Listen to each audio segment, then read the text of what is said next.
कहानी है रामपुर गांव में रहने वाली हरि की। हरि बहुत मेहनती और ईमानदारी से अपना जीवन जीता, लेकिन वो बहुत ही गरीब किसान था। उसकी पत्नी का नाम निर्मला था, उसकी बेटी का नाम खुशी था और वहीं हरि था जो बहुत ही मेहनती था, लेकिन उसे उसकी मेहनत का फल नहीं मिल पाता था। ऐसे ही एक दिन, माँ मुझे बहुत तेज भूख लगी है, क्या मैं पिताजी को खाना खाने के लिए बुला लाऊं?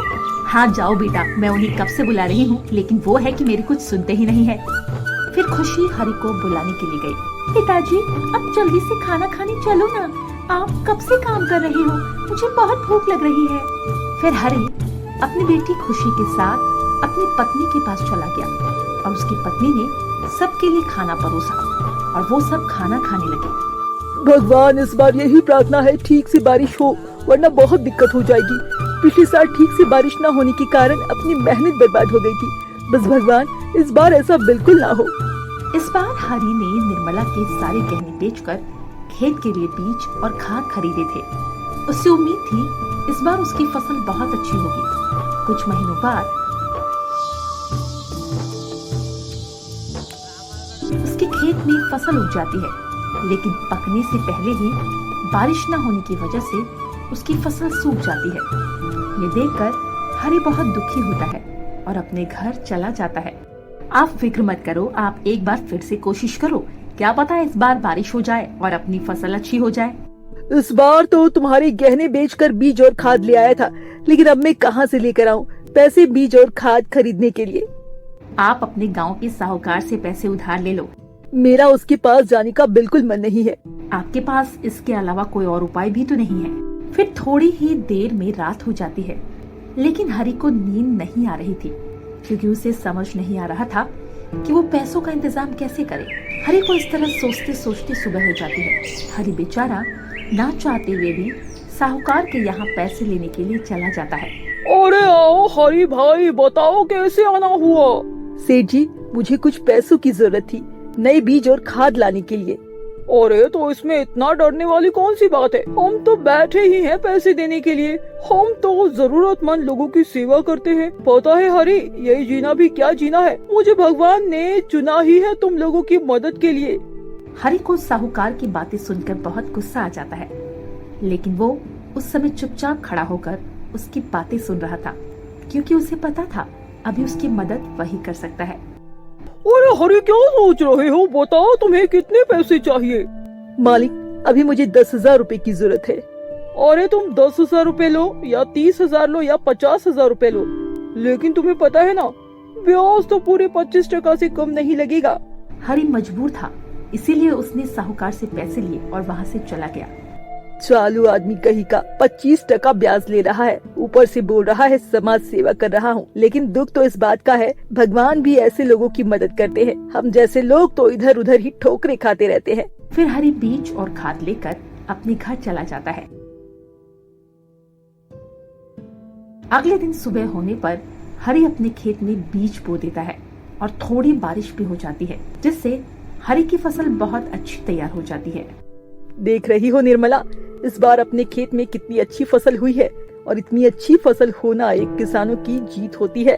ये सब कुछ तुम्हारी वजह से हो पाया है। अगर तुम मुझे हौसला नहीं देती तो आज अपने खेत में इतनी अच्छी फसल नहीं हो पाती, और तुमने तो अपने खेत में बहुत मेहनत की है। अब अपने जल्दी ही अच्छे दिन आने वाले हैं। जी, बस भगवान की कृपा है, इस बार अपनी फसल बहुत अच्छी हुई है। अब जल्दी से साहूकार का कर्ज भी चुका देंगे। ये सब बातें करके दोनों अपने घर चले जाते हैं।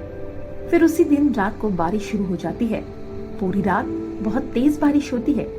सुबह होने पर भी बारिश रुकने का नाम नहीं ले रही थी। न जाने बारिश कब रुकेगी। पहले तो बारिश हो ही नहीं रही थी, और अब हो रही है तो इतनी हो रही है, कल रात से रुकने का नाम ही नहीं ले रही। क्या पता मेरी फसल कैसी होगी।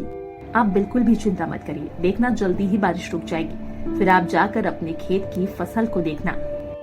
निर्मला ये बोलकर हरि को दिलासा देने की कोशिश करती है, लेकिन उसे भी पता है अब तक उसकी फसल खराब हो चुकी होगी। फिर ऐसे ही एक सप्ताह तक बारिश रुकने का नाम नहीं लेती।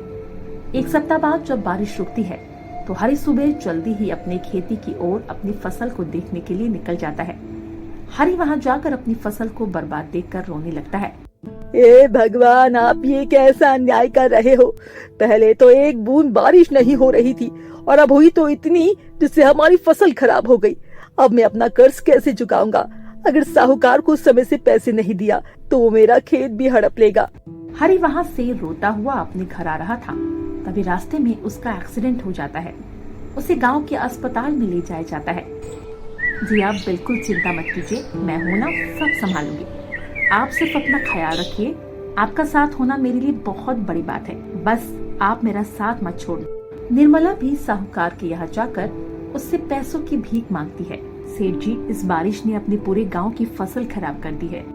लेकिन मैंने तो तुम्हें ब्याज के पैसे दिए थे। सेठ जी, मैं आपके पैसे चुका दूंगी, लेकिन अभी आप ही हो जो मेरी मदद कर सकते हो। लेकिन मैंने तो तुम्हें ब्याज पर पैसे दिए थे और उधारी तो ब्याज खाने के लिए ही दी जाती है ना। मैं तुम्हें पैसे तो उधार नहीं दे सकता, लेकिन मेरे पास कुछ गोभी की बोरे पड़े हैं। तुमने उन्हें अच्छे दाम में बेच दिया तो मैं तुम्हें उस कीमत का कुछ हिस्सा दे दूंगा। निर्मला के पास और कोई उपाय नहीं था, इसीलिए वो इस बात के लिए मान जाती है। तो साहूकार अपने आदमियों के साथ गोभी की बोरियां निर्मला के यहाँ भेज देता है। लेकिन निर्मला जैसे ही गोभी को देखती है हैरान हो जाती है। ये सारे गोभी तो सड़े हुए हैं, ये गोभी कौन बाजार में खरीदेगा? अरे निर्मला, तुम इतना भी नहीं समझती। तो बारिश आने से हमारी फसल बर्बाद हुई है तो साहूकार की फसल कैसे बच सकता है? साहूकार बहुत चालू आदमी है, उसके सारे गोभी सड़ चुके थे, इसीलिए उसने ये सारे गोभी तुम्हें दे दिए ताकि वो अपने ऊपर कर्जा चढ़ा सके। लेकिन कुछ भी हो जाए, मुझे गोभी को बाजार में बेचना पड़ेगा। खुशी आ जाती है। खुशी की ये बातें सुनकर निर्मला बहुत खुश हो जाती है। खुशी, तुमने तो मेरी मुसीबत का हल मुझे दे दिया। मैं गोभी को बाजार में ऐसे नहीं बेच सकती, लेकिन अब मैं इससे अच्छी गोभी निकाल कर उसके गोभी के पराठे बनाकर बाजार में बेच सकती।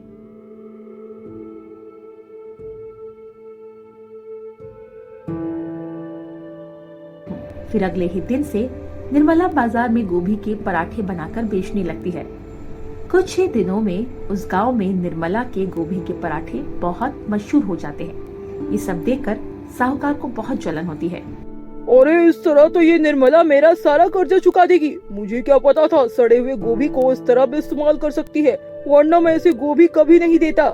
साहूकार निर्मला की इतनी बिक्री देखकर परेशान हो रहा था, तो वही निर्मला के मन में अब लालच आने लगा था और अब निर्मला खराब और सड़े हुए गोभी से पराठे बनाकर बेचने लगी थी। निर्मला, ये क्या कर रही हो? ये तो गोभी पूरी तरह सड़ चुके हैं। अगर तुम इनसे गोभी के पराठे बनाओगी तो सबको पता चल जाएगा। इस समय मुझे अपने परिवार के आगे कुछ नजर नहीं आ रहा। अगर हमें सेठ के कर्ज से बचना है तो हमें ये करना होगा। और हमने इसमें गरम मसाले ज्यादा डाले हैं, किसी को कोई पता नहीं चलेगा। लोगों को सिर्फ गरम मसाले की खुशबू आएगी। ऐसे ही कुछ दिन बीत जाते हैं। निर्मला साहूकार का सारा कर्ज चुका देती है। कुछ दिनों में हरी भी बिल्कुल ठीक हो चुका था और उन्होंने अपने खेत में पानी की समस्या से बचने के लिए कुआं भी खुदवा लिया था। और अब वो दोनों पति पत्नी अपने खेत में गोभी की फसल उगाया करते थे।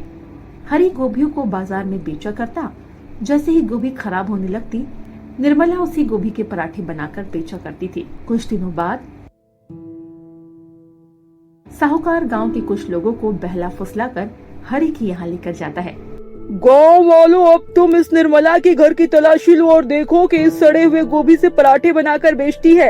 ये बातें सुनकर निर्मला घबरा जाती है। अरे अरे, आप लोग ऐसे कैसे मेरे घर की तलाशी ले सकते हैं? ऐसी कैसी तलाशी ना ले? तुम गोभी के पराठे बेचकर इतनी तरक्की कर रही हो, जरा हम भी तो देखें कि तुम किस तरह गोभी का इस्तेमाल करती हो। तुमने देखते ही देखते अपने खेत में कुआं खुदवा लिया, अपने बच्चे को शहर पढ़ने के लिए भेज दिया और तुमने मेरा सारा कर्जा भी चुका दिया। फिर गांव का एक आदमी निर्मला के घर की तलाशी लेता है तो उसे अच्छे गोभी मिलते हैं। अरे सेठ जी, आपने बेकार में ही गांव की औरत को परेशान किया। निर्मला बेचारी तो कितनी ताज़ा और साफ गोभी इस्तेमाल कर रही थी गोभी के पराठे बनाने में।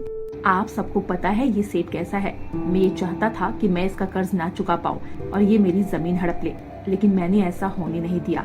मैंने इनका सारा कर्ज चुका दिया है, इसीलिए ये ऐसा कर रहा है। और हम गरीबों को परेशान करना ही तो इन अमीरों लोगों का शौक है। चलो भाई लोगों, ये सेठ तो हमारा समय खराब कर रहा है। ये कहकर सभी लोग वहाँ से चले जाते हैं। मुझे पता था साहूकार कुछ न कुछ ऐसा जरूर करेगा, इसीलिए मैंने पहले ही सड़े हुए गोभी छिपा दिए थे देखो अब हमारा बेटा शहर में पढ़ रहा है और सेठ का कर्जा भी हमने चुका दिया है और अब हम दोनों अच्छे से कमा भी रहे हैं, इसीलिए अब तुम्हें लालच नहीं करना चाहिए। आप बिल्कुल सही कह रहे हो, लेकिन जब हालात सुधर चुके हैं तो आप मुझे अपनी गलती को सुधार लेना चाहिए। आज के बाद मैं हमेशा अच्छी गोभी का इस्तेमाल करूंगी और खराब गोभी का राज हमारे बगीचे में ही रह जाएगा। उस दिन के बाद से निर्मला खराब गोभी के पराठे बनाना बंद कर देती है। तो दोस्तों, हमने इस कहानी में देखा किसान होना इतना आसान नहीं। किसान के सर पर हमेशा मुसीबत मंडराती रहती है। बारिश कम होना भी किसान के लिए मुसीबत है और ज्यादा होना भी किसान की मुसीबत है। इस कहानी से हमें यही सीख मिलती है, हमें लालच कभी नहीं करना चाहिए। लालच करने से हमारे आसपास जो होता है वो भी हम गवा देते हैं। तो दोस्तों, कैसे हैं आप सब? हमारी कहानियाँ देखने के लिए हमारे चैनल को सब्सक्राइब कीजिए और हाँ, बेल आइकन पर क्लिक करना मत भूलिएगा।